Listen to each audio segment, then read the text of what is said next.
Well, hello everyone, and good morning, and welcome to a special edition of Two Tutors Talking. And yes, I am not going to be talking by myself today. I have the gracious, most darling person that I've ever met in a long, long time, Miss Sharon Wood, and she's going to share a little bit about her tutoring company and what she does, and hopefully it'll help you parents to know that yes, you can get a tutor and not necessarily right in your backyard. You can get a tutor because of the lovely world of the internet. You can get a tutor from anywhere that is always there to help and support you. So, welcome, Miss Sharon Wood. Hi, hello. It's lovely to be invited to do this. Thank you. Yes, I'm so excited that you're here. Now, tell us a little bit about you, your personal, and then tell us a little bit about your business. So I am in England. I qualified as a teacher in 1996. Um, Basically teaching primary children, but the top end, so 10 to 12-year-olds. Um, I became a mum in 2009, which put pay to the teaching for a bit, obviously. My son's now 13 and amazing. I have two border collies, Captain and Pixel, that I spend a lot of time outdoors with. And I work predominantly with children aged 8 to 13 who suffer with low confidence, lack of confidence in maths, bordering on anxiety. I help to, in each session, we get lots of little wins in each session to help build the confidence. I started locally, I started offline. I've always done tutoring since 1996, but just recently started it this is my career path now. And now I work almost wholly online with kids all across the country. And I start in New Zealand in September, teaching some kids in New Zealand as well. So that's exciting. Wow. Right? The wonders of the So I, internet, like you said. right? Yeah, amazing. It's just amazing how everything just kind of blossomed, Mm, especially like during the pandemic, because a lot of people weren't too sure what to become of this thing called online learning. yeah, And I know in the beginning it was really hard for a lot of people because they didn't know. We didn't have time as educators to translate for over. So it was just like, okay. And there's some parents now, they're just like, I want my child to go back to in person.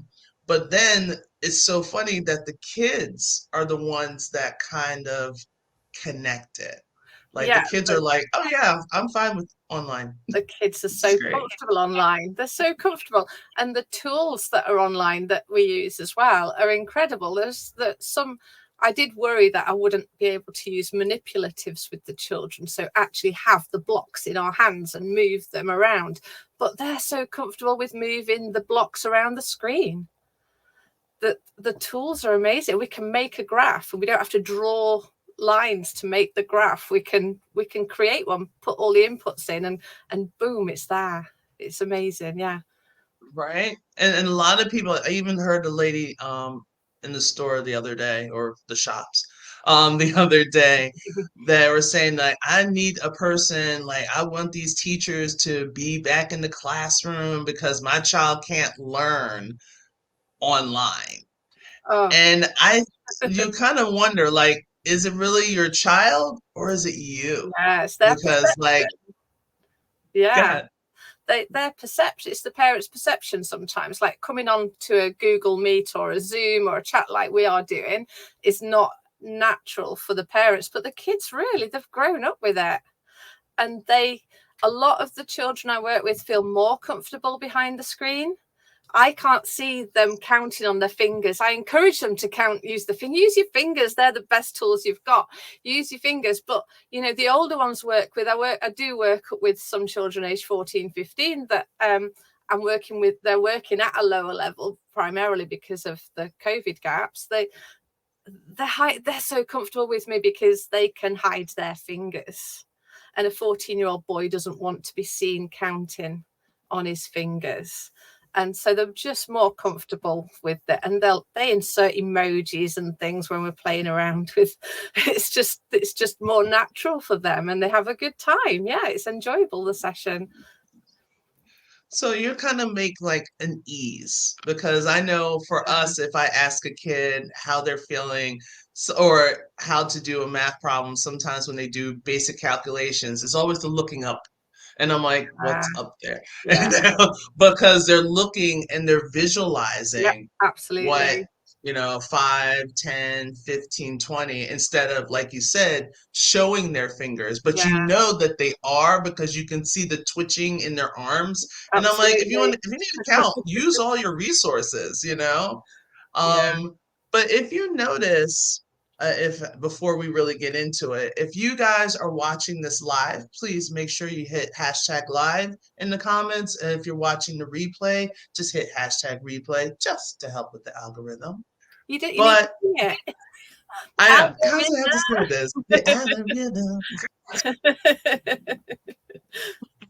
See, we're gonna get famous, and that's what it's gonna be. In your sessions, like, what do you think that parents are looking for when it comes to they want to get you?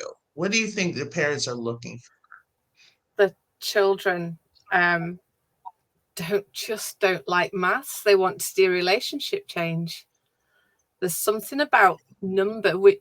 I think a lot of it maybe comes from the fact that language is so inherent. It's so every day in the house. The parents are encouraged and do and strive to read every single night with the child from day dot. From before they're born, you get parents reading to the children and fostering a sense of love for language, for the written language, spoken language, listening to stories, reading stories, telling stories. We don't do that with number.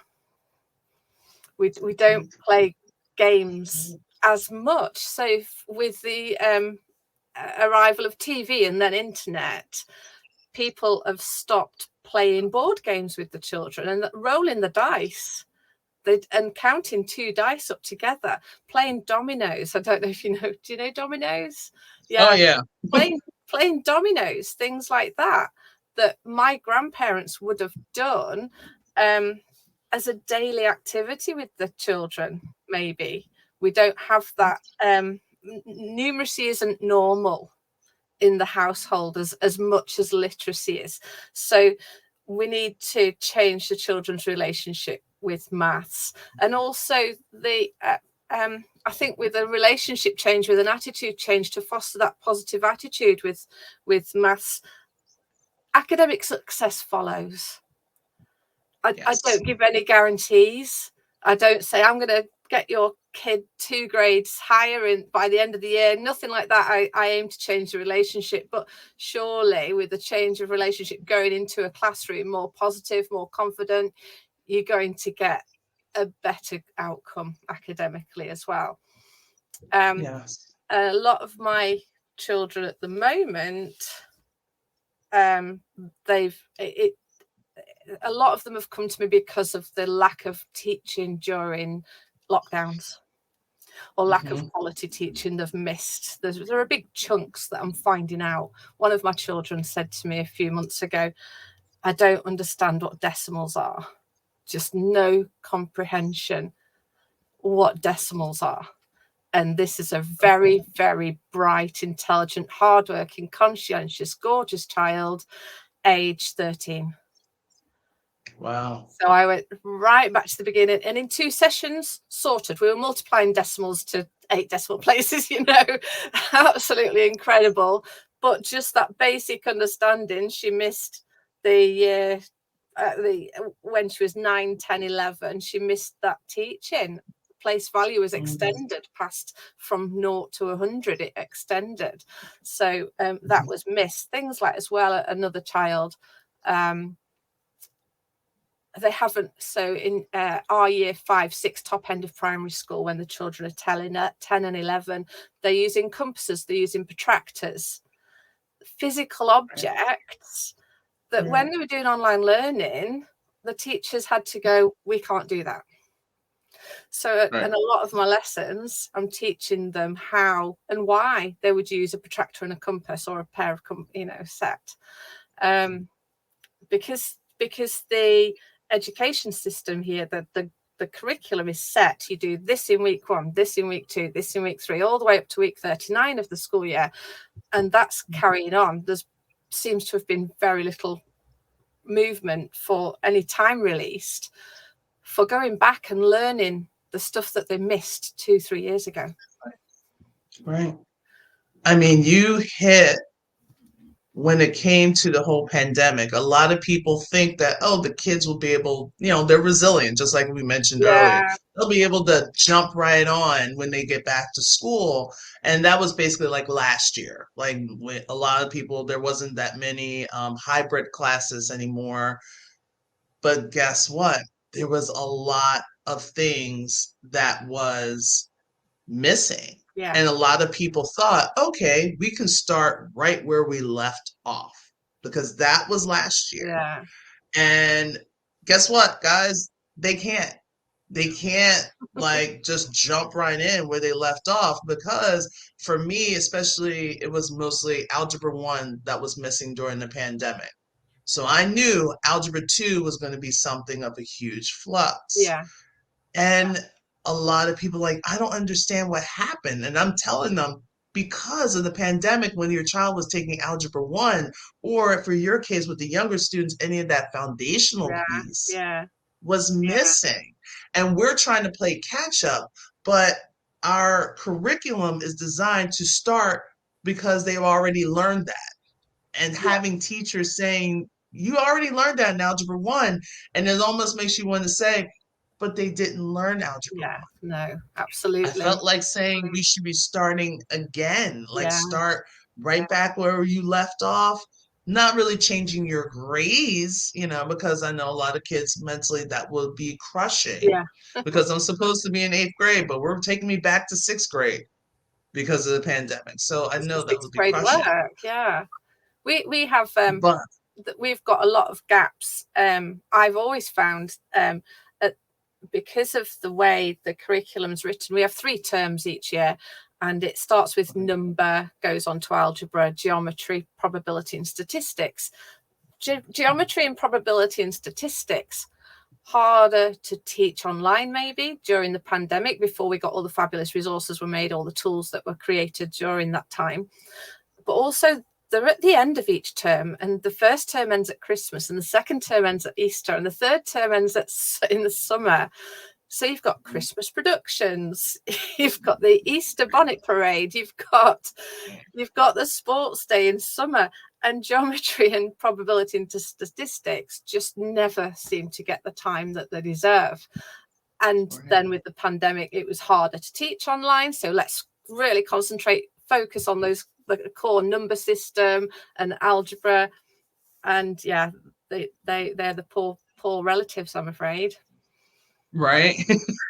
And then on top of it, you specialize in a certain degree of the whole dyscalculia.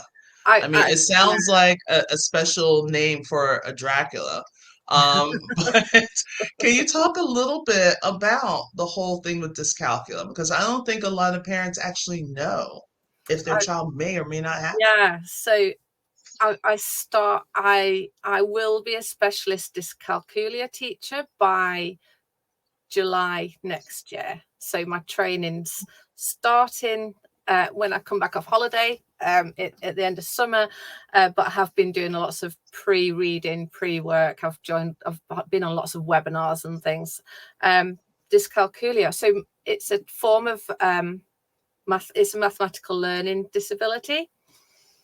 About 25% of the population, it's estimated, have some form of mathematical learning disability, with about 5-6% of those having dyscalculia. And it's a persistent problem. It's not, oh, my child struggled with this topic this term. It's a persistent difficulty that you're looking, if you're trying to get it diagnosed, it's a persistent difficulty with the basics. So the children might have trouble telling the time it does affect everyday life, obviously, because they might have trouble telling the time.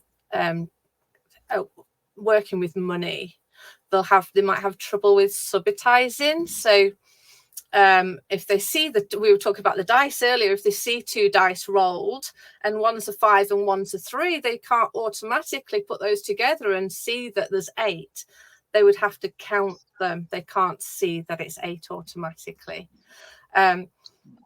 So yeah, my training is going to be fascinating. Yeah, I'm so excited about it. I really am. Yeah, I've joined webinars and things recently. The British Dyslexia Association have done some great things recently, and the Dyscalculia network, which is set up by 2 amazing people here in England. Loads of resources and information for parents as well. See, that would be great, because I can see that being helpful. I always hear, oh, well, my child's struggling in math because I struggled in math, and my grandmother struggled in math. It's really generational.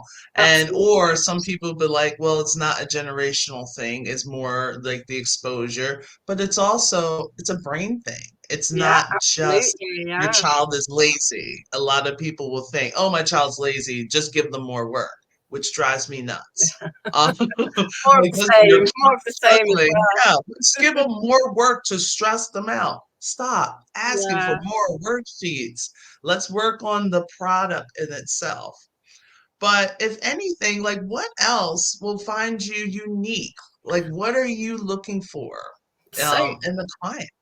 In a client, oh gosh, I had I've got a child at the moment who suffers with anxiety, and I'll blow my own trumpet here, which is not very British. My son had PTSD, unfortunately, and we did a recovery program with him that took about 6 months. I've been through that anxiety recovery program with him, and I feel really well placed to work with the children who have got anxiety problems, especially anxiety around maths, obviously. And I was a supply teacher, a substitute teacher for 8 years through choice, because we were renovating a house and I wanted to do the nice, pretty bits and not be at school the whole time. And that was a massive learning curve, going into different schools every day with different children and being able to just pull something out of midair, out of nowhere, and teach the learning objective and get to the end of the lesson and knowing that all the children got it. And so that, like with the children with anxiety, some days it depends how they're feeling. I might plan the lesson, I'll plan our session fully based on what we did the last week, but I can turn on a pinhead, I can turn on a dime. I can, because of those 8 years of supply teaching and being a mum and everything else, I read the children really carefully, how are they feeling today? Are they going to cope with this? Or do we need to flip it on its head and do something completely different? And if I do flip it, it's often 5 minutes and we're back to the normal lesson plan. You know, I've got them then. I've got them. They're back in the comfort zone. Oh, it's just Sharon. I don't need to worry. And we carry on. Yeah. And we get to the end of where we wanted to be anyway. So, yeah. Coming up with and I think approaches for the children as well. You know, sometimes they want to sit down and do, sometimes they need to just come at it from a completely different angle, and I've done all that. Yeah. And it's like you're able to be flexible and you're taking on what basically the student needs. Yeah. So you're actually, in order for you to figure out what the student needs, you have to listen to them. So you basically created an atmosphere where they're comfortable, because we all know kids are, you know, sometimes kids will be like, here's my cat. And you're like, okay, that's cute. Put the cat down. The cat looks a little stressed. The cat sits on the keyboard. Right. Then the ones that you'll probably see are the ones that are not going to be as boisterous or not as open. And it's going to take some time to kind of almost like break down the shell. Yeah. So once you get them in that comfort, then they're going to really reveal the underlining. You'll see the surface, like, okay, you need help with fractions, Yeah. right? But then you start seeing their personality and you really bring that out. I know, that's awesome. Yeah. Yeah. The Great. first question every session has to be, how are you? And I really mean it, because, Mhm. and you've got, I've got a couple of children, especially, who they have things they want to tell me, like they want to show me the cat or the new teddy, or tell me about something that happened at school today that was horrific. There is no way they're going to be able to learn while that's spinning around in the head. I need to tell Sharon this, I need to tell Sharon, I want to share this with Sharon. They can't focus on the maths until they've got that out, and it might take 5 minutes, but that 5 minutes is absolutely invaluable. They know I'll listen to them, and then they're ready to listen to me. Exactly. Exactly. So are there any kind of, summer is getting kind of close. I can't believe summer is getting close to the end. I know here in the States, next week, I think teachers already in North Carolina are already in their classrooms right now, getting things ready. I know this is insane. It's July. And at the next week, they're going to start school. So is there anything like any upcoming, I call it upcoming attractions? Are there any kind of things that are we're looking forward to, or anything that you want? Anything that's coming up for you? So school breaks up here in you. Some of the children finish today.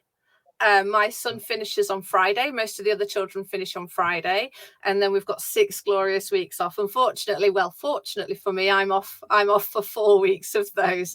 I'll be seeing some of my students. Some of my tutees will be coming along with me. I'll take my laptop on holiday. I have 2 weeks where I'm not teaching anybody, but I have 2 weeks either side visiting family that I will be taking my computer with me, and I'll be seeing the children. So our summer holiday starts Friday, really, here.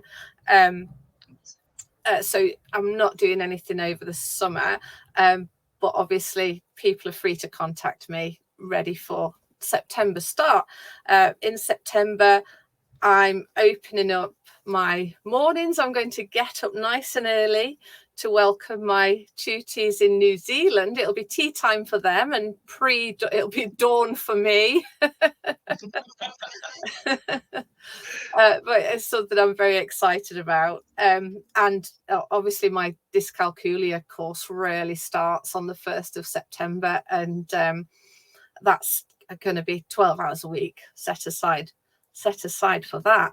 I will need some children through the course. I will be looking for children with or whose parents think they've got dyscalculia, because I need to do case studies and lesson plans that I carry out, and then do evaluations and reviews on, reflections on as well. So I will be actively looking for children to support with the studies then.